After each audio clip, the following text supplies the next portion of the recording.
네. 진정을 저도 되게 떨려가지고 감사합니다. 떨리지만 진정을 하고 저는 이제 색자 선배님처럼 좀 이렇게 청산유수로 말을 하고 싶으나 그게 좀 안 돼요. 미리 준비를 해가지고 왔습니다. 네. 저는 제목도 있어요. 제목도 우리 열심히 준비를 해보았어요. 네, 평범하고 뻔한 장래를 꿈꾼다 라는 제목을 가지고 잠깐 말씀드리겠습니다. 네, 안녕하세요. 저는 캔디입니다. 저는 오늘 제가 원하는 너무나도 평범하고 너무나도 뻔한 장례식에 대한 이야기를 하려고 합니다. 퀴어 커뮤니티의 일원으로 살아오면서 저 또한 다른 퀴어 커뮤니티의 많은 이들처럼 나만의 장례, 퀴어한 장례의식, 퀴어함을 드러낼 수 있는 장례를 꿈꾸며 살아왔습니다. 그러한 생각이 사실 많이 바뀐 건 최근의 일이었습니다. 네, 저는 성소수자 단체 활동가인데요. 활동을 본격적으로 시작하게 된 것은 초반에 트랜스젠더 운동을 통해서였습니다. 정말 옛날 이야기인데요. 어쨌든 너무 옛날이었기 때문에 옛날이어서 그럴까? 네, 지금보다 더 열의도 가득했던 것 같고 아니면 즐거움도 더 많았던 것 같고 욕심도 훨씬 많았던 것 같습니다. 거기서 지금 어떤 활동을 했는지 얘기를 드리려고 하는 건 아니고요.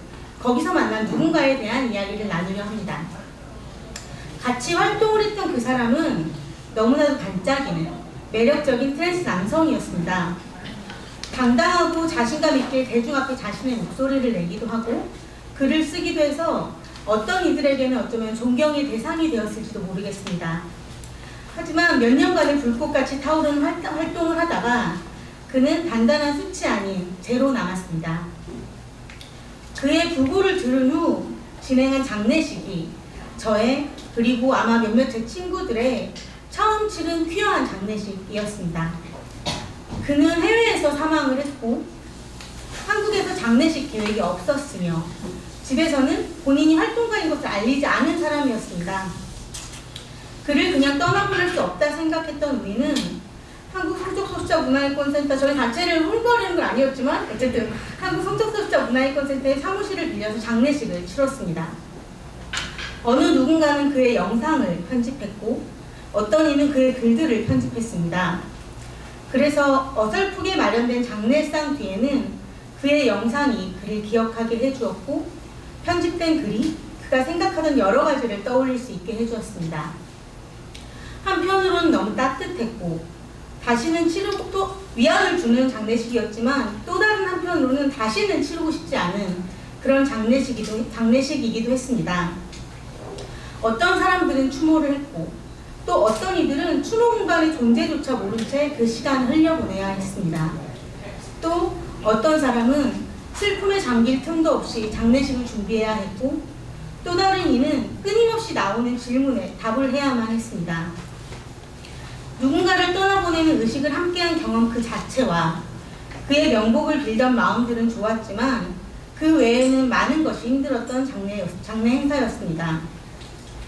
그리고 1년 후 저와 동료들은 그의 일주기를 기리지 않았습니다. 익명의 1인이 되고 싶었던 그의 바람을 이루어주고 싶기도 했지만 이제와 생각해보면 사실 무엇으로 그를 어떻게 추모해야 할지 몰랐기 때문인 것도 같습니다. 그래서 우리는 그를 기억하되 기리지는 않는 방식으로 지난 10년을 보내왔습니다. 그리고 작년에 10수년 함께했던 제 동성 파트너가 세상을 떠났습니다. 말기암 투병 생활 2년을 한 이유였는데요. 그는 집에서도 회사에도 커밍아웃을 하지 않은 사람이었습니다. 그래서 그의 집에서는 저를 아픈 사람을 잘 돌봐준 엄청 좋은 친구 정도로 알고 있었습니다.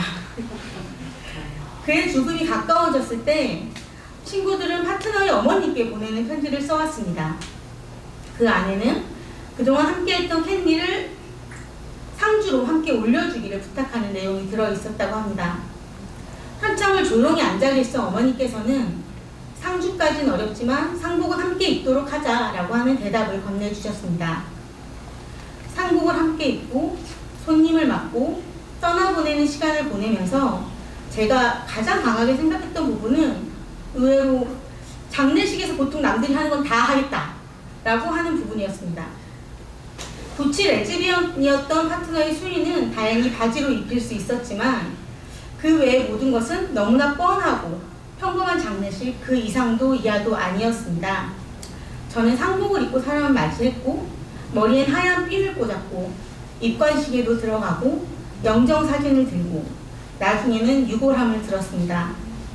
그의 장례식장엔 어떤 무지개도 없었고 그가 십수년을 써온 닉네임도 없었고 영정사진조차 그가 좋아하는 스타일은 아니고 조금 더 여성스러운 스타일의 사진이었습니다. 그럼에도 그의 장례식은 참으로 퀴어했습니다. 너무도 평범하지만 너무나도 퀴어한 장례식이라니 좀 모순되는 말 같긴 하지만 정말 그랬습니다. 여느 장례식에 있을 법한 뻔한 장례식장 그 안에는 파트너와 저의 친구, 지인, 동료들이 가득 있었습니다. 어떤 이는 모습 그 자체로 퀴어했고 어떤 이는 무지개가 들어있는 어떤 이는 퀴어라고 단어가 쓰여진 옷을 입고 있기도 했습니다. 장례식장 가득한 퀴어들로 그 공간은 무엇보다 퀴어한 순간으로 순식간에 변모했습니다. 오랜만에 만난 이들은 안부를 나누고 과거를 추억하고 현재와 미래를 이야기했습니다. 예전에 우리가 해댔던 온갖 드라마 얘기들을 기억하며 깔깔대고 만인의 추억을 나누었습니다. 사실 이 장례를 지내며 10년 전에 그 장례가 자꾸자꾸 생각이 났습니다. 눈물을 삼키며 영상을 만들었던 이에게 미안했고 자신의 슬픔을 뒤로하고 장례를 준비했던 동료들에게 미안하고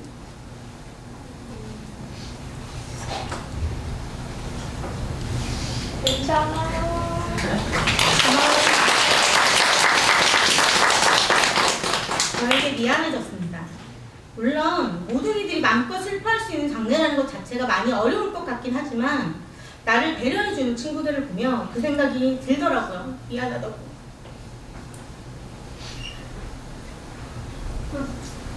민망하네요. 아까 에디가 혼자 왜 울다 했는지 좀 이해가 가요.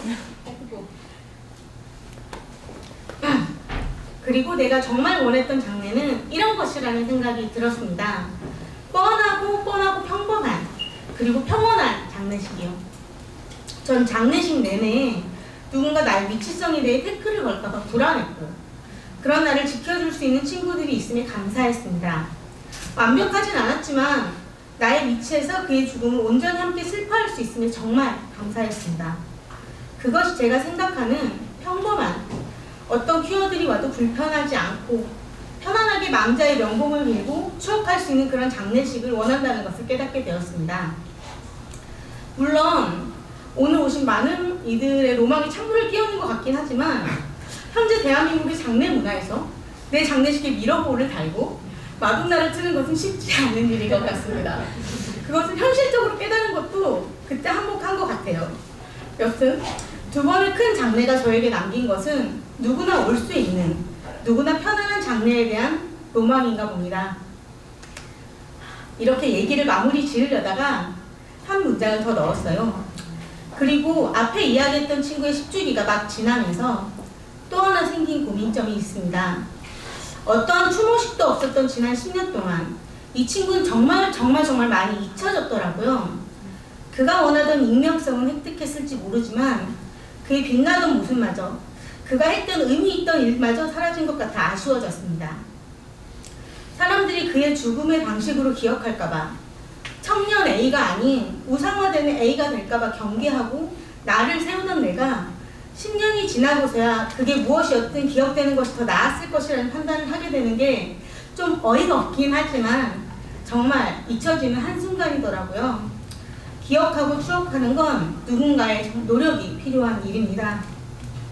이제 전 어떤 멋들어진 장례식도 상상하지 않게 되었습니다.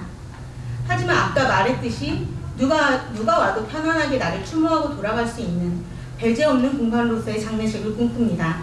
나의 혈족들과 친구들이 함께 나의 삶을 나눌 수 있는 장례식을 꿈꿉니다. 미래에 있을 나의 장래엔 정말 그럴 수 있지 않을까요? 마지막으로 여러분, 2022년 11월 2일은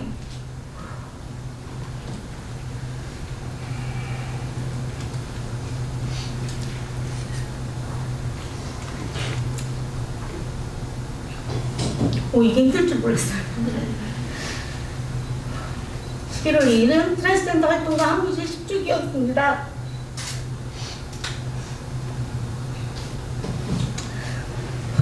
이제는 많이 잊혀진 글이지만 2000년대 중반 트랜스젠더 운동이 열심히 일어서고 있을 때 그 누구보다 앞장서서 운동을 이끌었던, 목소리를 높였던